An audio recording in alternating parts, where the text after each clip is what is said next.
And you can discover many other great lives, from Sitting Bull to David Bowie, via the BBC Sounds app. Christmas time together on BBC One.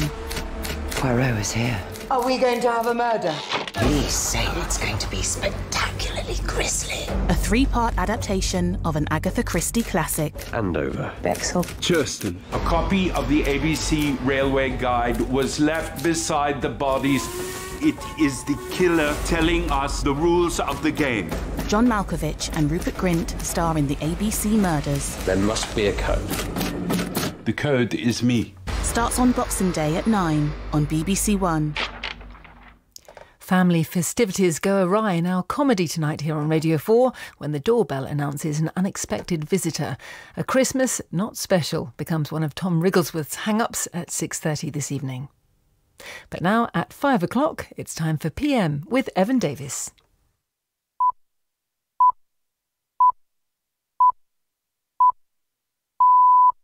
Hello there. Gearing up for Brexit. It's getting serious. We need to recognise with 14 weeks to go that a responsible government is preparing for the eventuality that we leave without a deal. The government's decided to ramp up preparations for a less than orderly departure. Do they really mean it? Or is it a bluff to scare MPs into supporting the government's deal? We'll hear whether the president of the CBI thinks no deal is a walk in the park. Manchester United have sacked Jose Mourinho. Is the special one now yesterday's man? Also on PM, online and offline, any kind of trade is built on ratings these days. But can you trust the crowd to come to a reliable judgment about things? And it was about midnight and my phone went, and it was somebody that I vaguely know but not very well. And one of the first things he said to me was, I want to take my own life. Broadcaster Ian Dale tells us about how he received a phone call on Saturday from someone in desperate need. With the BBC News throughout the hour, Luke Tuddenham. The Cabinet has agreed to step up preparations for a no-deal Brexit if Theresa May's proposed withdrawal deal is rejected by the Commons next month. Money which had been set aside as a contingency fund is being shared out to government departments, and 3,500 troops are to be put on standby. Critics called the moves psychological warfare and scare tactics to try to force MPs to support Mrs May's deal. From Westminster, Nick Eardley reports. Number 10 says the Cabinet still believes the Prime Minister's plan is the best way to avoid leaving the EU without a deal. But with the clock ticking, the Cabinet decided this morning to set in motion the remaining elements of Whitehall's no-deal planning. Businesses and the general public are being urged to prepare in line with advice published earlier this year. Further details will be published in the coming weeks. The Prime Minister's spokesman said the government had a duty to prepare for every eventuality, but Labour said no deal should not be a viable option and promised it would do all it can to prevent such an outcome. The Liberal Democrats accused the government of running down the clock and trying to scare MPs into backing Mrs May's plan. A couple who named their baby son after Adolf Hitler have been jailed for belonging to an illegal neo-Nazi group. Adam Thomas and Claudia Patatas from Oxfordshire were among 6 people sentenced for being part of National Action, which was banned in 2016. Here's our Home Affairs correspondent, Daniel Sanford. The 6 people sentenced in Birmingham this morning had all remained members of the Midlands chapter of National Action after it was banned. Last December, 2 of the group, Adam Thomas and Claudia Patatas, had posed for pictures with a swastika flag while cradling their baby son, who they'd named after Adolf Hitler. Passing sentences of between 5 years and 6.5 years in prison, Judge Melbourne Inman QC said National Action was not just an extreme right-wing organisation. He said it was a terrorist organisation that wanted to overthrow democracy, impose a Nazi-style state, and eradicate whole sections of society because of the colour of their skin or their religion. Debt charities have broadly welcomed proposals from the city watchdog to stop banks charging higher interest rates for unarranged overdrafts. The Financial Conduct Authority has said the current market is dysfunctional and it wants to make it easier for customers to compare lenders' rates. President Trump has agreed to shut down his family charity, the Trump Foundation. It follows an agreement reached with the New York Attorney General, who had accused sacked as Manchester United manager. He'd been at Old Trafford for 2.5 years, winning 2 major trophies, but United are well off the pace in the Premier League this season. Here's our sports news correspondent, Andy Swiss. Jose Mourinho made no comment as he left Manchester United's training ground after being told of his sacking by the club's executive vice chairman Ed Woodward. He departs after United's worst start to a league season for 28 years and after months of tension and turmoil. Mourinho had been unhappy about the lack of recent signings and openly critical of some players, especially the French international Paul Pogba, while his negative style frustrated the fans. He'll leave with a payoff of more than £18 million. For United, who say they'll now appoint a caretaker manager for the rest of the season, failure has come at a heavy price. Coastguards have managed to refloat a Russian cargo ship which ran aground early this morning close to a popular beach in Cornwall. 18 crew members are on board the Kuzma Minin, which wasn't carrying any goods. It got stuck just metres off the Falmouth coast in bad weather. Thanks, Luke. Here's a line from the Conservatives' manifesto last year.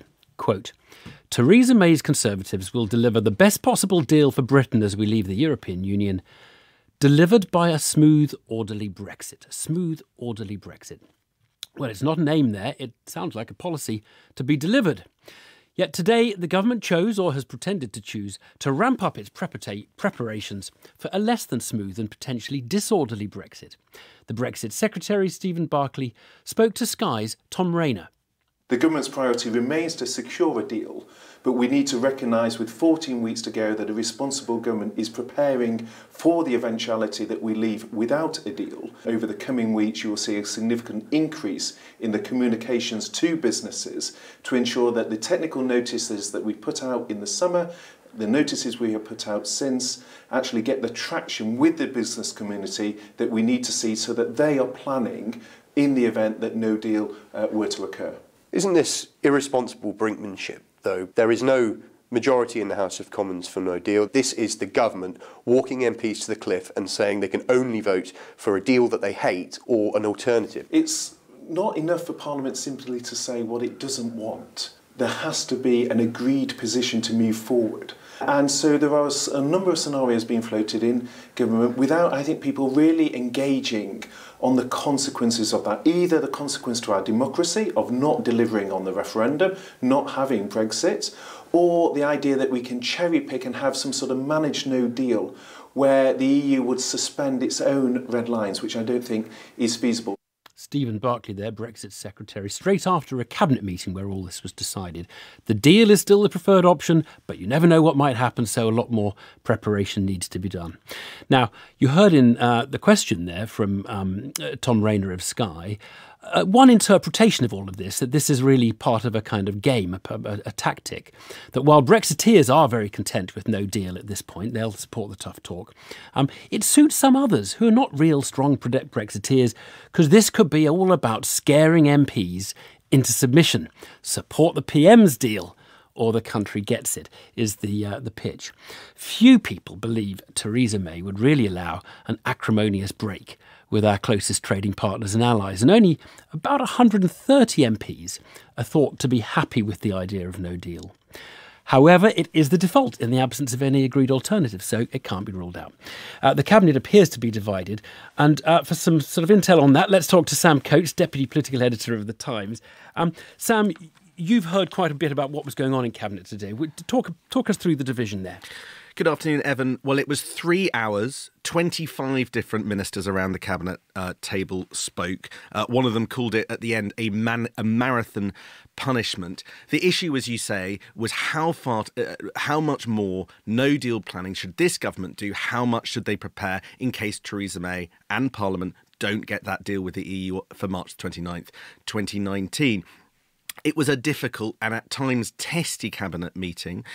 You saw some of the cabinet, Brexiteers, Andrea Leadsom, Penny Mordaunt, really make what I'm told was a gung-ho case for a managed no-deal exit. In other words, just embrace the idea that we're going to leave without a formal trade deal and just do whatever we can to mitigate it and just lean into the idea of a clean and complete break with the European Union. But there was quite a lot of pushback. You had figures like David Gauke saying that you had to take that option off the table. Of course, in an interview at the weekend, David Gauke suggested that if the government planned to go down that route, he'd probably resign. And in Cabinet today, He said that the job of cabinet ministers should be shooting down unicorns like a managed no-deal exit. And Amber Rudd is another one of those who cannot countenance no deal. I wonder whether she would stay in cabinet in the event that cabinet chose to go down the no deal route. She gave a very punchy quote, which we found out about afterwards. Just because you put on a seatbelt doesn't mean you have to crash the car, she is said to have told her cabinet colleagues.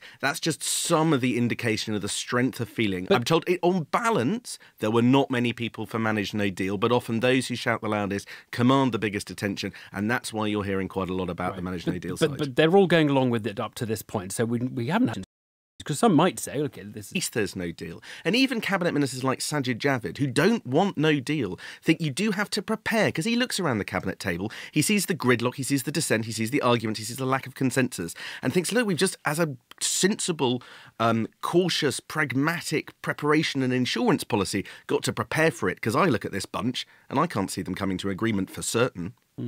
Very, very briefly, Sam, have we always had such detailed briefings out of cabinet meetings, or did they at one point seem to be a bit more private than they are these days? Oh yes, if you're a political journalist, things have definitely been improving in recent times. Look, I think when you have the biggest issues at stake and no sign of agreement and people desperate to get their side of the argument out, that's when you get more leaks. It's not just that Theresa May's not necessarily the strongest Prime Minister of our lifetimes. It's also that the matters are really decide the future of the country, and it is in those unusual circumstances that these leaks emerge. Mark Sedwill, the new Cabinet Secretary, wants to stop it. Let him try. Sam Coates from The Times, thank you. Now, are we really ready for crashing out? 3,500 troops, we were told today, are on standby. Words like managed no deal obviously have a reassuring ring, but management requires the EU that we're leaving to be manageable.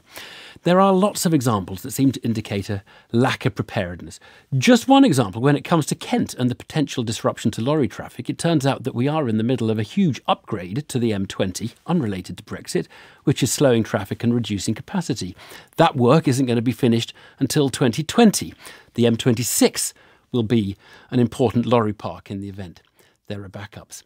Well, we did ask if a member of the government would come on and answer our questions about no deal, but guess what? We were told they're all in a no deal planning meeting. I don't know if that was a joke or serious.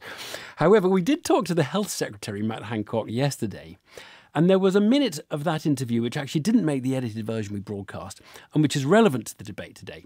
So we thought we'd play it now. Mr. Hancock was explaining why he didn't like a second referendum and why his department was preparing for no deal. We've got to accept the fact that those of us who voted Remain lost the referendum. And I think the damage of going back on that vote would be enormous and very deep to the trust in our institutions, to trust in our democratic process. You know, that's why I'm not in favour at all of a second referendum. But you see, I understand the argument you've given, and many... Hang on, we weren't told that's what Brexit consisted of. And so it may be, if we're heading there, that there is no very pleasant outcome, that it's you know, trust one way, trust the other way. It's going to be a crisis of some sort. Well, hence we should plan for all eventualities and make sure that planning is done in good faith.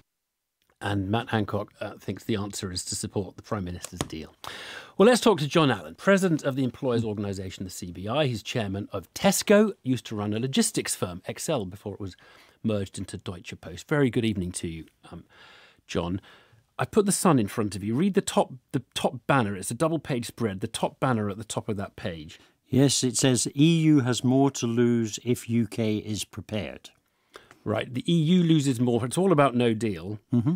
What do you make of that sentiment? Well, I mean, I think that's very, very, very much based in fantasyland. Of course, a no-deal exit would be bad for the EU as well as for the UK, and it would be particularly bad for some members of the EU. We know that it would damage things like the Irish economy, but proportionately, it would be much less serious for them than it would be for us. So if we're playing a game of kind of trying to run the clock towards no deal in a kind of game of chicken, you think that would be a game we lose, right? Yes, and I think they have other important things on their agenda. They have achieved a considerable degree of solidarity over this whole thing. I see no sign, talking to business across Europe, no sign that that solidarity is in danger of breaking up.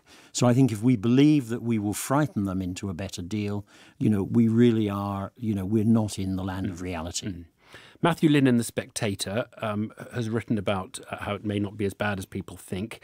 He says most of the costs for business in preparing for no deal are one-off, involving extra admin paperwork, rerouted supply chains and so on. Once it's done, it's done.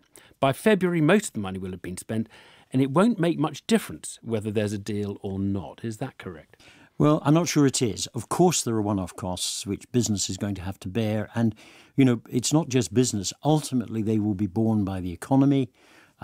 Reduced investment because people are spending money on Brexit preparation means fewer jobs being created, probably poorer wages, a lower rate of economic growth, all of which bears on people in the UK, not just on business. But there will be, we don't know how long there will be continued negative effects, whether it will just be for a few weeks or what. And what I think we're going to see in the first quarter of next year, first quarter of 2019, we don't need to wait until the 29th of March, will be a series of announcements from businesses about them moving operations out of the UK and into the EU.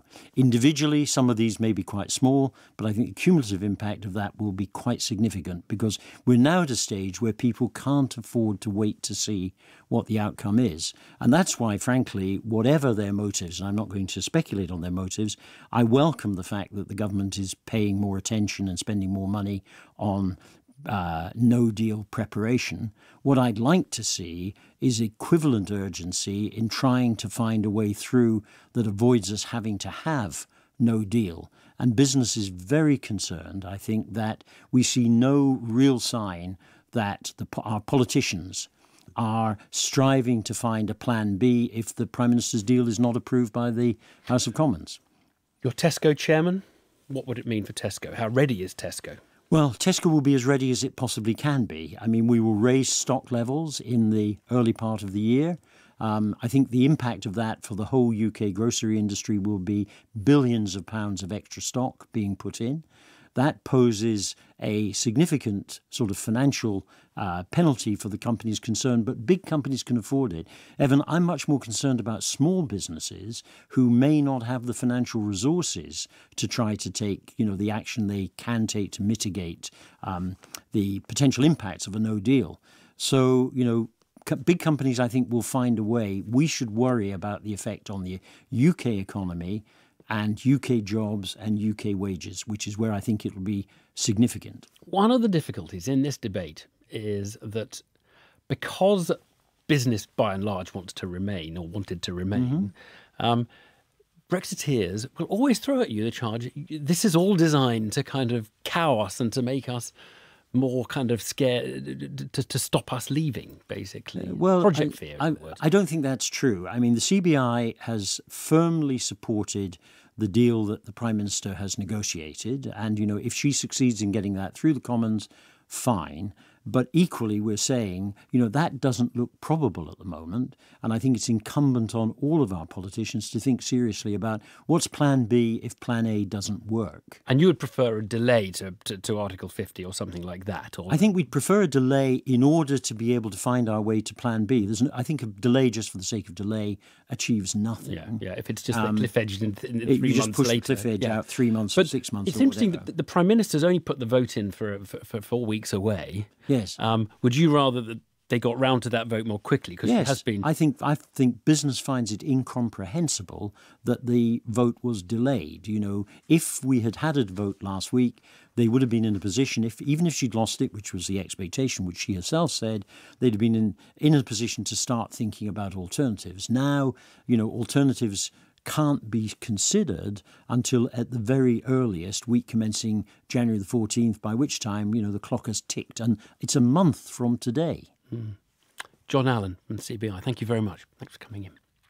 On this topic, by the way, we're interested in hearing from you if you think Brexit may cause intra-family tension at Christmas. We'd like to talk to 2 family members on Friday who might struggle to find the goodwill spirit this Yuletide as a result of Brexit. We asked yesterday, and we had a lovely email from someone called Lucy Ewell, appropriately named, who nominated her son and husband to argue it out on air. But actually, they're both Remainers, so it makes no sense.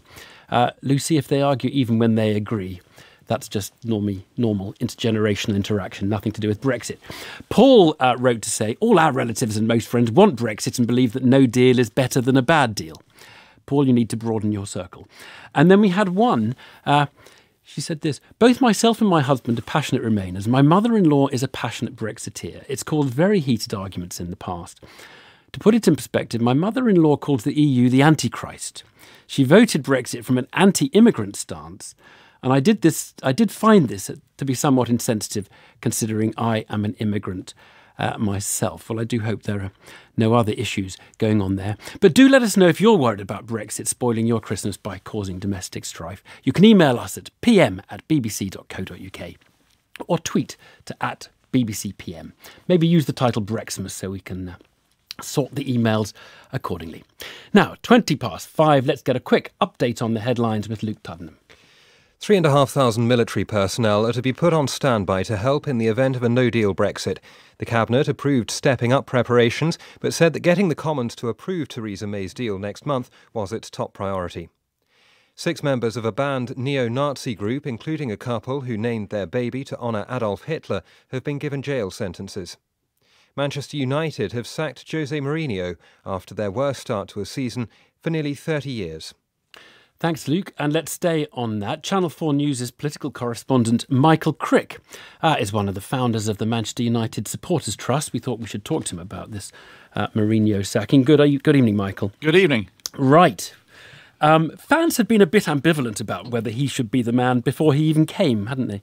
They had, because Mourinho has a pretty controversial background before he came to United. He has a reputation for having a good first season or two and then everything going wrong, which we saw at Chelsea not that long ago. And also, he's never been a great one for youth players, and that's always been a great part of the United tradition. Never really one for attractive football. Again, a part of the United tradition. We put up with that for the first season. He won a couple of trophies, the League Cup and the Europa League, but then everything started to go wrong last season. The football's got worse and worse. There's been a lot of backbiting, bickering. He's come out and criticised goodness knows how many players in public. And we've just seen, go on. What is this thing about the first season seems to go very well and then the second and third don't seem to do as well? Because it's extraordinary that it is now quite an established pattern under him. It is. I mean, it's true in football as a whole, I suppose, that managers can do it for a season or two and they can't keep it going in the long term in the way that the exceptional managers like Alex Ferguson does. I think it's, he has this ability to inspire early on, but then his relationships with players, and particularly leading players within the club, go sour. He takes it out on them in public. That makes the relationship with the team even worse. And there's no end to it. And no doubt Mourinho will carry on doing this. I mean, I hear that Real Madrid want him again. He can circulate around clubs he's been to before. That's right. And every now and then he gets the sack and gets another massive playoff, and his bank balance is all the greater. But what is fascinating, and you're a much keener football fan than I am, I mean, he seems to be...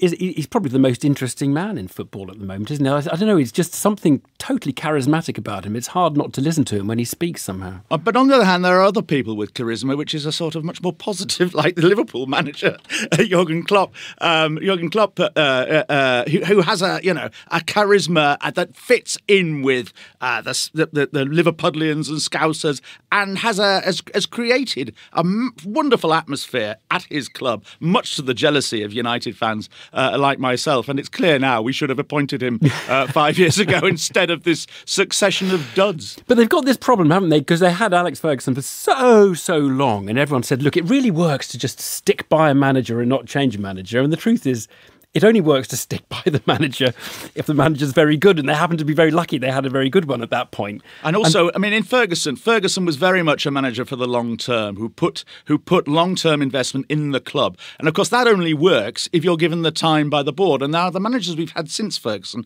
have not been long-term planners. They've been much more short-termers, knowing that they've got to win a few trophies and then move on to their next club after 2 or 3 years. And indeed, it's arguable whether there is even room in the modern game for putting down your long-term roots and investing in the youth teams and so on, which has always been a great part of the United tradition under both Sir Matt Busby for the first 25 years after the war and then subsequently under Ferguson. And indeed, what we're seeing now, that 3 managers in 5 years, is virtually the same as what happened after Matt Busby retired in 1969. We went through a similar number of managers in the same period of time, and it took ages before we got back into the long-term relationship with a manager that we eventually saw.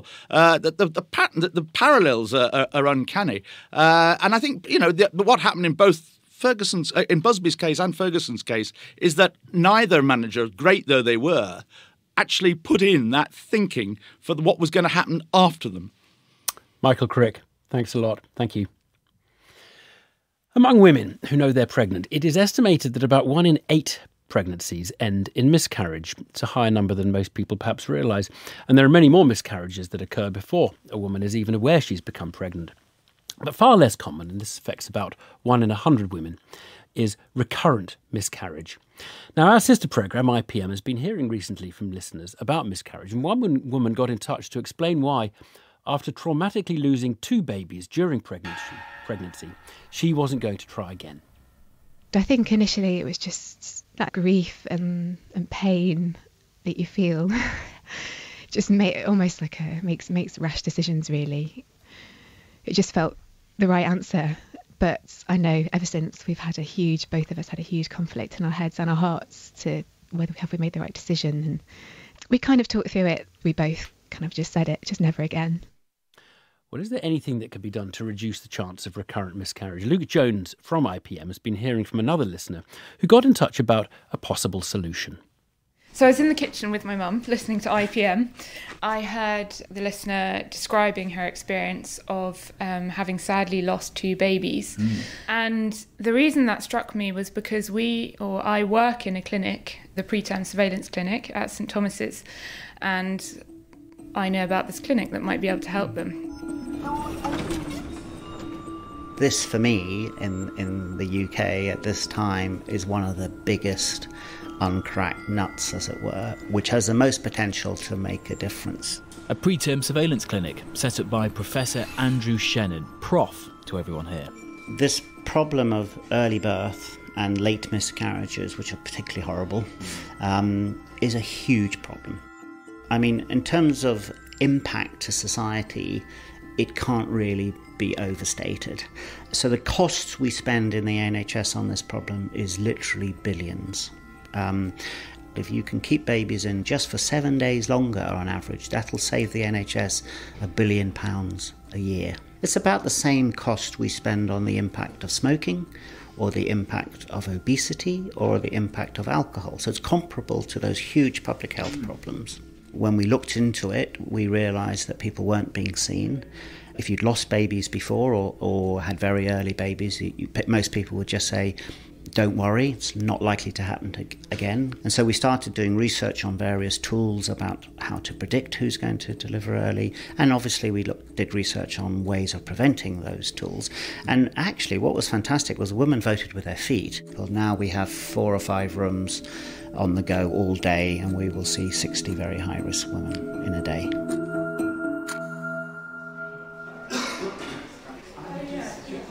We have 2 tests that we can do, which we combine together along with a woman's risk factors.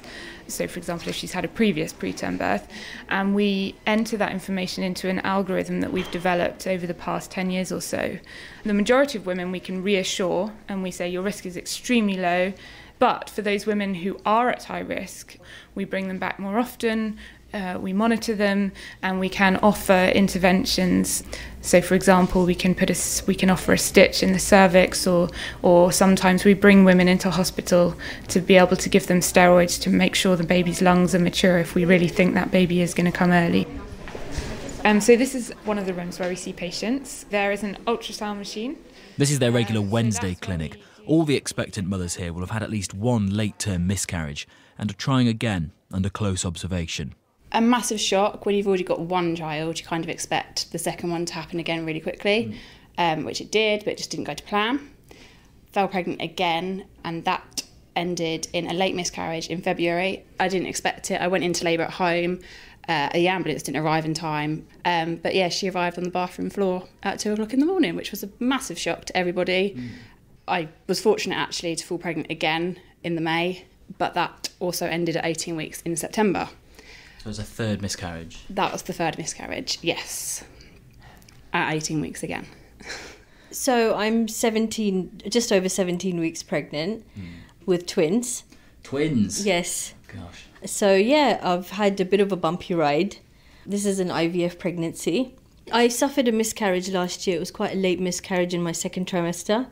And it was very fast the way it happened. I found out about the professor actually on a Facebook group. Ah. Yeah. Oh, people who've been in a similar situation. Yes. And there's like thousands and thousands of women, just even abroad and even here in London, which have just gone through similar situations as me, where they've had second trimester losses or third trimester losses due to their cervix. What's the clinic been like here? Oh, the clinic has been fantastic. Honestly, I can hands down, the first time I met the professor, I just knew it was a click for me, because I had met, actually, to be honest with you, quite a few other consultants. It was like shopping around for the right person. So you're not dating them? No. Yeah, it felt like, but it's even more important than that, yeah. They're just so anal about it, you know.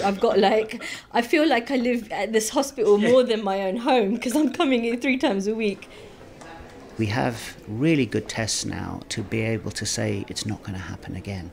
And that is hugely cost effective. So for about 70% of the women who come to this clinic, with one simple check at 23 weeks, we can say you're normal and we don't have to see you again. How close is it to being something which just the NHS offers as part of its service?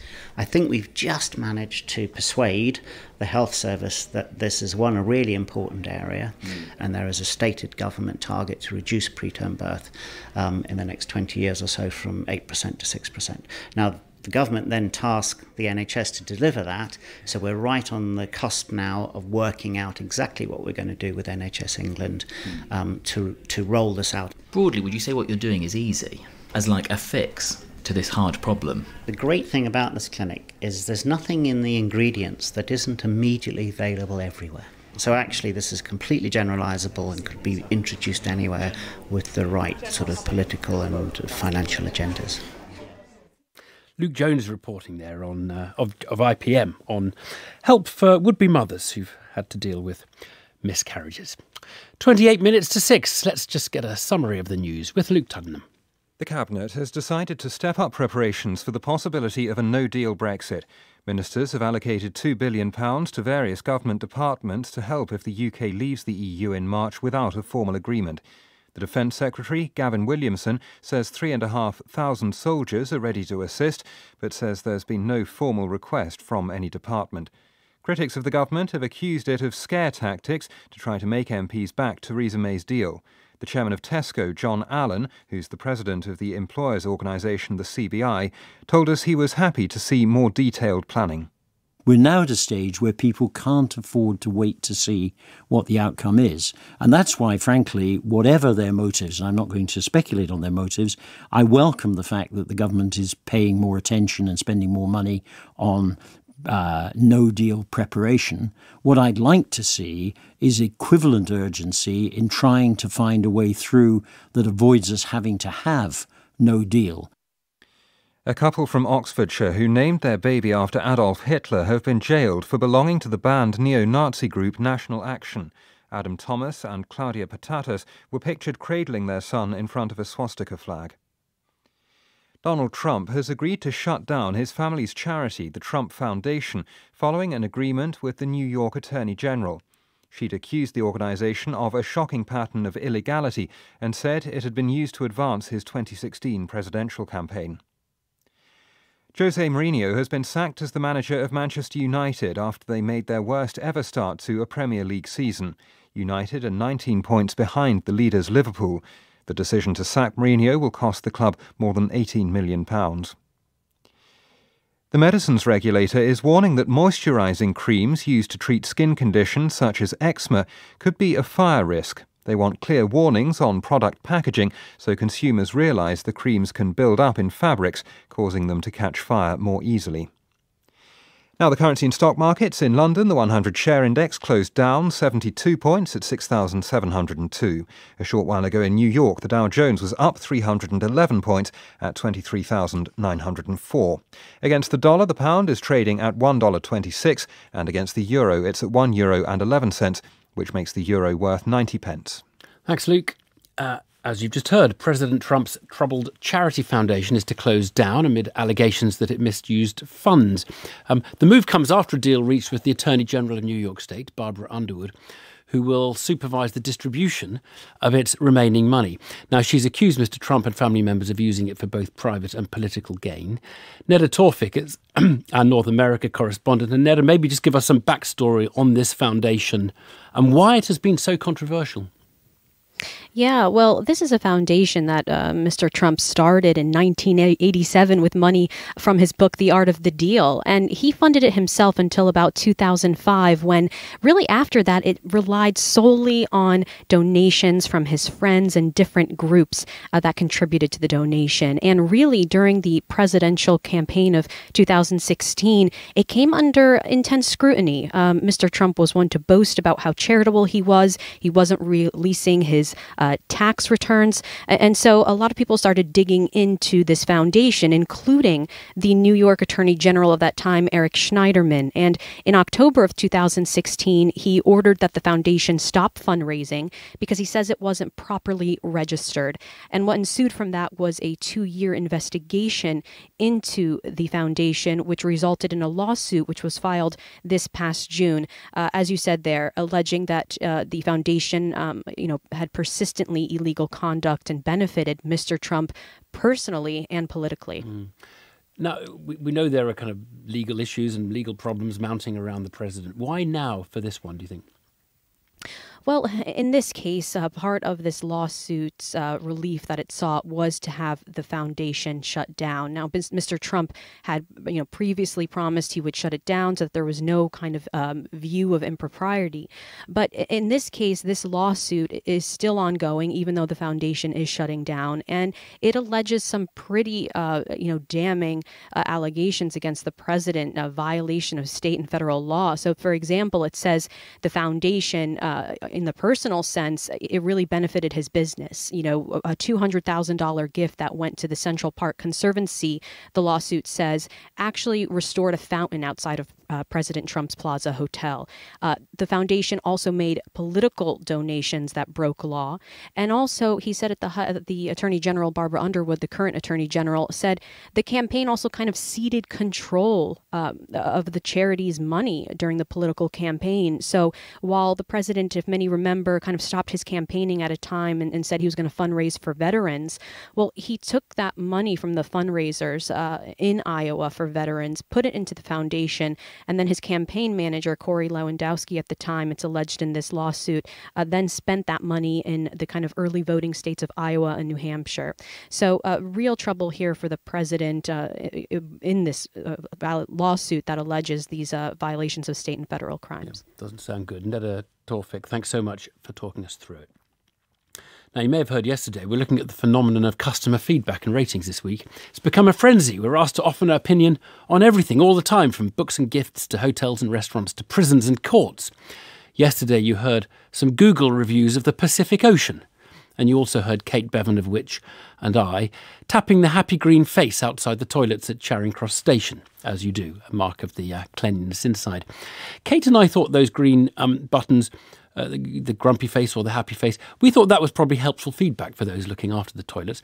But we had quite a few emails on those and other aspects of feedback. One asked us, what's the point of developing completely hands-free toilet facilities everywhere for hygienic reasons if you then cancel all the benefit by asking customers to press a button that everyone else has pressed? Good question.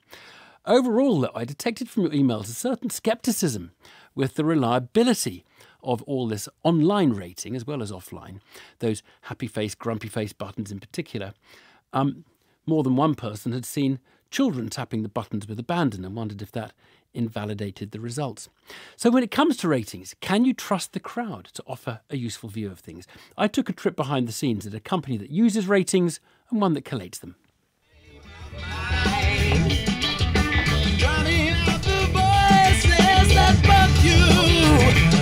Set up OLED TVs, the 55, 65-inch TVs. A lot of the soundbars are popular now as well.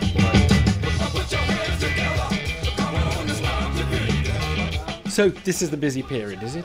Black Friday onto Christmas. Black Friday really is a thing, is it? It's sort of. It used to be for one day, and now we just sort of lead it for a whole week, even for a whole month. And it's done us favours.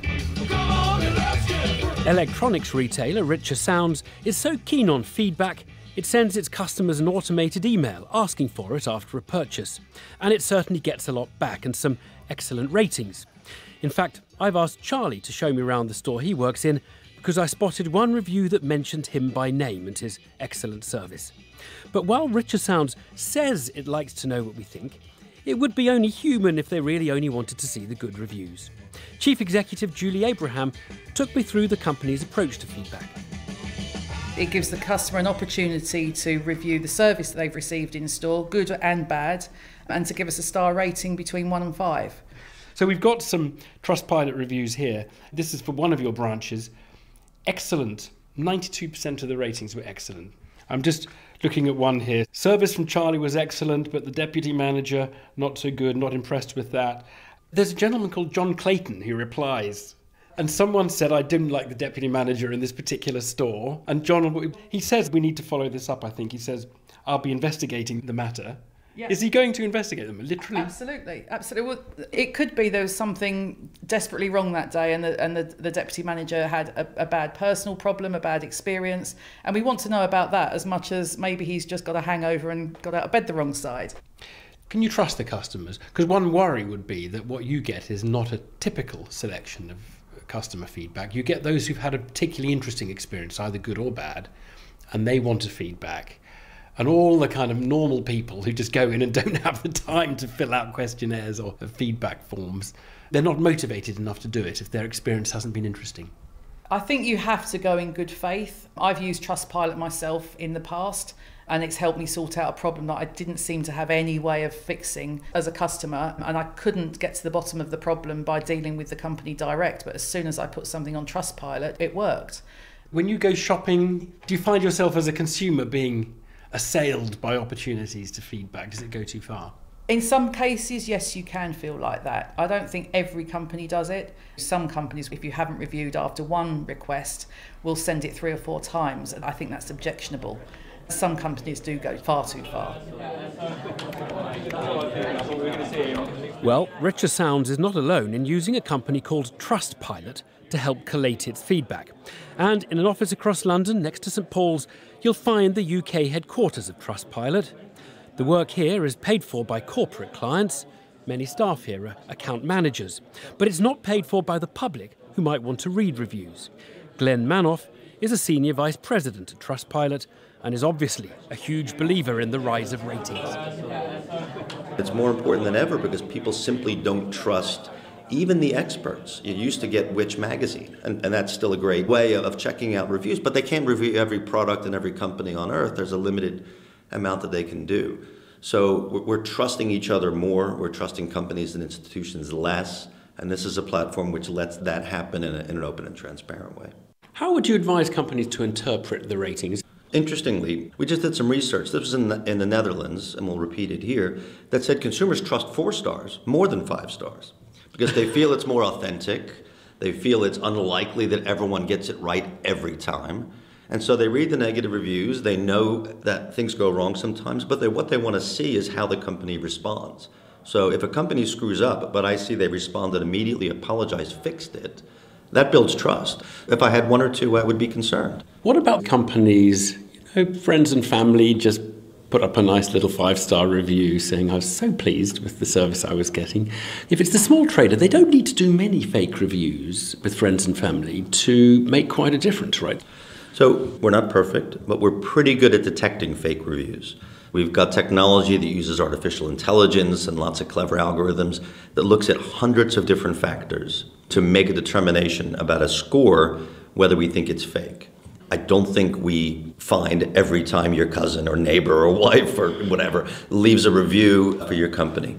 But if you're a consumer and you're looking at a site with 8 reviews, we would say be careful to make a full judgment based on 8. If you're looking at 108 reviews, I'd be more confident to say that's probably a representative picture.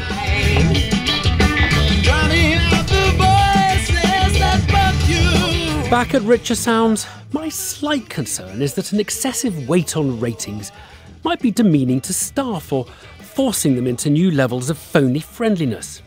Charlie, though, has no such concern. Well, so far so good. We're highly rated on Trustpilot, Google. If there's any issues, we normally solve it in a shop, and yeah, we've got a lot of happy customers, returning ones from the last 30 years. But you keep across that. Does it matter to you, or do you think about what the customers might say? No, it's very important. We like to keep the customers happy. Obviously, that's returning business for us. And you don't mind being judged? Because sometimes the customers can be completely unreasonable, obviously.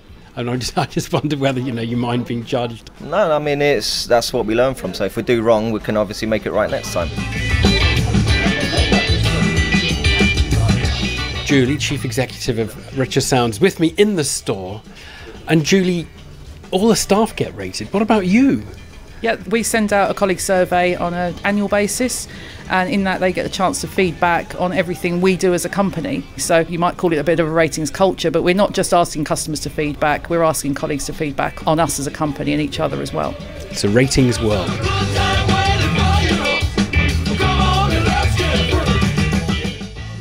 Richer Sounds and Trustpilot, the views there of ratings. Do carry on giving us your feedback on feedback. And tomorrow we're going to delve into the bigger social and cultural implications of that kind of economy. All right, 5:45. Let's get a last quick view of the headlines. Luke Tuddenham. The government has agreed to step up planning for a no-deal Brexit. Money from a contingency fund will be shared among departments, businesses will be given information packs, and troops will be put on standby. Critics of the government said the announcement was a scare tactic. Donald Trump's charity foundation is to be dissolved as part of an agreement with authorities in New York, which said its funds had been misused. Manchester United are to give Jose Mourinho an £18 million payoff after he was sacked as manager. Thanks, Luke. The broadcaster and political commentator Ian Dale wrote yesterday about an affecting call he received out of the blue over the weekend. It was someone he knew only a little from politics. The man was feeling desperate and suicidal. Ian had been on television the day before in a conversation about mental health and politics, but hadn't expected to be handling something so critical himself. Well, I spoke with Ian Dale earlier, and also Jenny McCartney, who's chair of trustees at the Samaritans. It was about 1:45 and my phone went, and it was somebody that I vaguely know but not very well, and I assumed it was a pocket call, but I suppose a sixth sense kicked in and I answered it. And one of the first things he said to me was, well, I've got a load of pills in front of me and I'm going to take them because I want to take my own life. And obviously that was quite a shocking thing to hear. And I knew that he'd had some personal difficulties a few months ago. So I went out in the kitchen, sat down, talked to him for 45 minutes. And I've got no training in this. I have had someone on my radio show once phone in and say that they were going to kill themselves later that night. And I had him on for about 25 minutes. And obviously on live radio, that's quite a tricky thing to cope with, particularly when you haven't been doing live radio for that long. But here, I thought, well, the best thing to do is listen, because he's phoned for a reason. He wants someone to listen to him. So I listened. I tried to say the right things, whatever the right thing is. And he kept apologising for phoning me. And he said, you were number 10 on my list. And then he explained what that meant. He had been advised to create a list of 10 people he could phone if he felt suicidal. And I was number 10. And he kept apologising for the fact that I wasn't number 1, but I was number 10. But apparently the other 9 hadn't picked up. Well, so they wouldn't know they're on the list, presumably, because you didn't know you were on the list. No, absolutely not. But when you're told that the sense of responsibility you feel, and you think, well, if I say one wrong thing here, there could be very tragic consequences. We talked for 45 minutes. I think I said sympathetic things, but I also, I thought, well, I've got to say to him of the consequences of what he might do. And so I asked him, well, are your parents alive? Have you got close friends, siblings? And I said, just think how they will feel if you go ahead with this, because all actions have consequences. And I suspect a lot of times people who are in this situation feel so desperate that their minds are clouded, so they don't think of the consequences of what they might do. It's just they see it as an escape route. And anyway, after the 45 minutes, I even got him laughing. And I said, look, I want you to, I got him to flush the pills down the toilet, which was something. And I said, I want you to text me in the morning so I know that you're okay. And he did. He did, not until 11:30 though, so I was slightly on edge for the whole morning. And we've texted each other quite often since then. And I think he's in a much better place now. And he wanted me to tell this story because he felt that the more people know about what people can do if they find themselves in this situation, not only the person who's thinking of doing it, but also the people on the other end of the phone. Jenny, you've heard Ian's story there. Obviously, out the blue, a call like that, he's not prepared, he hasn't thought about it, he hasn't got training. He did the right thing, the way he handled it, or? He absolutely did. I mean, the best thing you can give people when they're in that desperate state is some time and space, and actually to listen to them, which is exactly what we do. Admittedly, we do train our volunteers, we don't just put them straight onto the phones, but most people, it's a human instinct. It's about the human contact that makes the difference. So you did exactly the right thing, Ian, by taking the time to listen to him. The other difficult thing is hanging up the phone with someone who you know has been suicidal in the last hour. You worry about whether that is ever a responsible thing to do. I mean, clearly Ian had managed to get a very big change in mood over the course of the conversation. Yeah. But when do you know that it's safe to hang up? Well, we never hang up on callers who are particularly in that desperate state. We would stay on the line with them until they were ready to end the contact. So we don't do that. You give them as long as it takes. To give them as long as it they takes. Want. Yeah. And that is a factor of being free to call now, that our calls are longer. He may well have got into a queue when he came onto Samaritans and he chose not to wait. Ian, had this gentleman, had he tried the Samaritans, which is obviously the number or the organisation that one first thinks of as giving help in those situations? Yes, he had, and he said he was told there would be a 30-minute wait, which I guess when you're in that situation is the last thing you want to hear. He'd also tried another organisation that's similar, and they couldn't help him either. So I think he was in quite a desperate state. But the thing was, he rang me because I think he didn't want to do it. Although he was thinking of it, he wanted someone to persuade him not to do it. And I felt my role was to try and give him a little bit of hope, to say, well, look, you're at the bottom now. The only way is up. There are things to live for. I mean, it's a trite cliche, but time can be a healer. Not in every case, but in a lot of cases.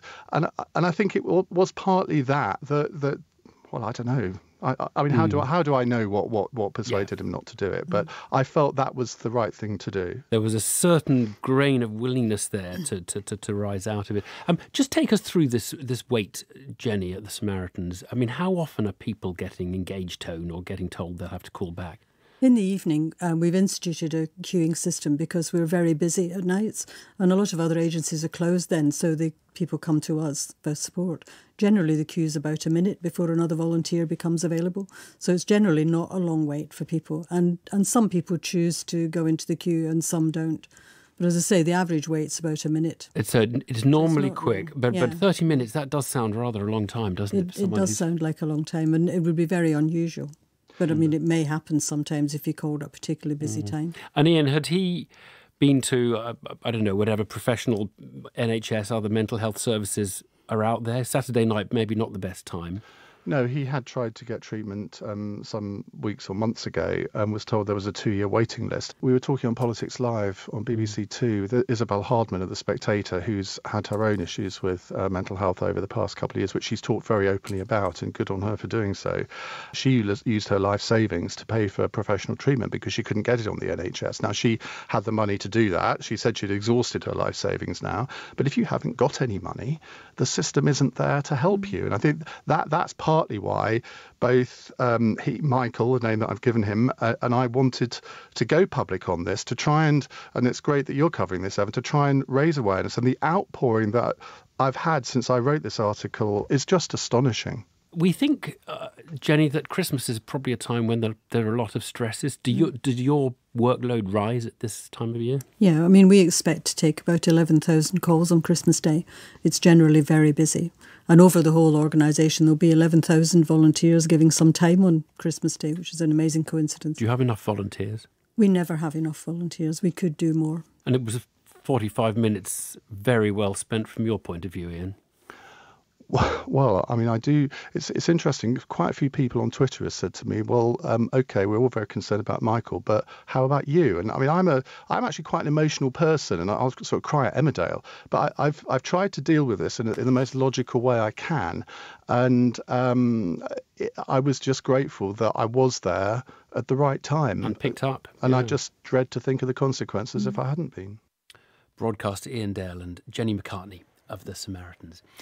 Now, we started the programme on no deal preparations. That's where we end, because it may foretell more trouble in the Conservative Party.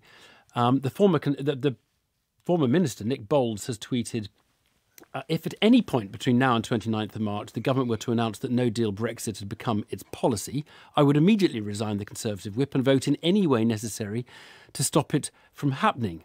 Extremely clear. We can't talk to Nick Boles, but we can talk to Sarah Wollaston, a Conservative MP who backs a second referendum. A good evening, and I wonder whether you would do the same.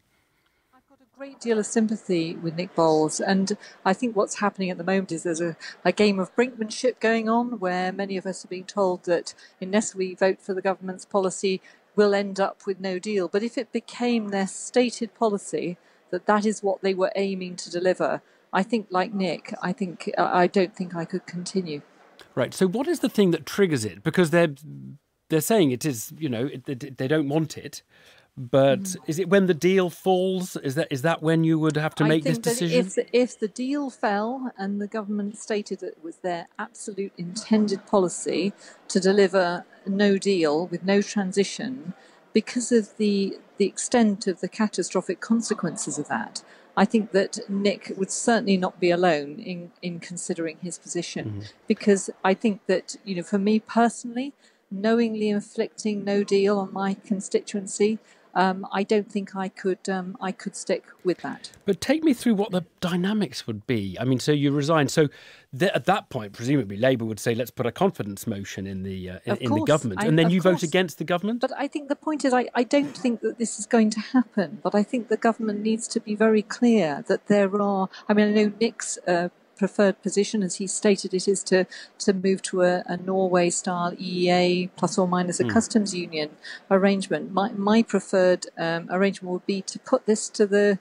British people, to seek their valid, informed consent on the actual deal in front of us. And I'm very concerned that the only red line the Prime Minister hasn't laid down is the one in front of the edge of the cliff. And I would like to see, once her deal is voted down, because I think that's inevitable, to be honest, I would like to see the Prime Minister actually look at the options and not choose an option that takes us over the cliff with no transition, because I think that the consequences would be so catastrophic for our wider economy, for individuals and families and communities. I don't think that there are many of us that would feel that we absolutely couldn't support that. We've got 15 seconds. It's a sort of big question for that, but it's hard to see how the Conservative Party survives this, because there are others who are going to take precisely the opposite view if it ends up with a second referendum. Well, I think certainly there are very strong differences of opinion, but for many of us, I could not knowingly inflict no deal on the people that I represent. Sarah Wollaston, thanks for talking to us about that. BBC Radio 4. Oh, what would I write to Santa today? Christmas is here. He's an elf. He is not a full-sized person. 1 in 3 people in the UK believe in angels. Now here's the real deal. A visit from St. Nicholas. Talk low, talk slow, and don't say too much. Snow changes everything, doesn't it? Certainly changes the train timetables. So I was in this horse race and I was hit in the eye by an apple seed. Yeah, pipped at the post. Festive fare. BBC Radio 4. Half the people in these stories could have come straight out of Ambridge. Christmas is here. And Stav Danaus is here with the weather. Thanks, Evan. Good evening to you. It's been a very windy day across the board. Widespread gales, especially so in the west, near coasts and over hills. In addition to this, we've had a band of persistent rain. It's been slowly working eastwards across the country. And inside it, we've seen some really squally and very heavy pulses, making for atrocious evening commute, particularly for England and Wales. A lot of standing water around and spray on the road, so take extra care of this over the next few hours. I'll start in a bit more detail with England and Wales. This rain will gradually clear away eastwards this evening into the first part of the night to leave a dry one for most with lengthy clear skies. However, blustery showers will feed in behind the rain band into southern and southwestern parts of England and into South Wales. But elsewhere, it should remain dry once that rain band clears. Now, winds will become light as the rain clears too, but it'll still be breezy, particularly so across the south and the west of England and Wales, and particularly near coasts. It will be a cooler night to come than it was last night. Lows down to 3 or 4 degrees, but remaining closer to 5 or 6 across the south.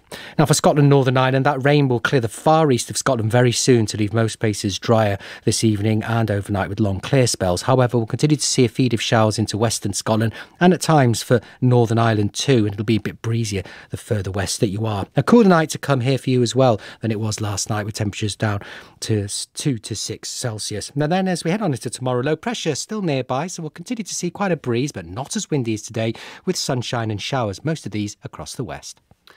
Thank you very much, Stav. That's it from PM today. We're back tomorrow from 5. The studio director, Adrian Bagava, and the editor was Lewis Vickers. Good night.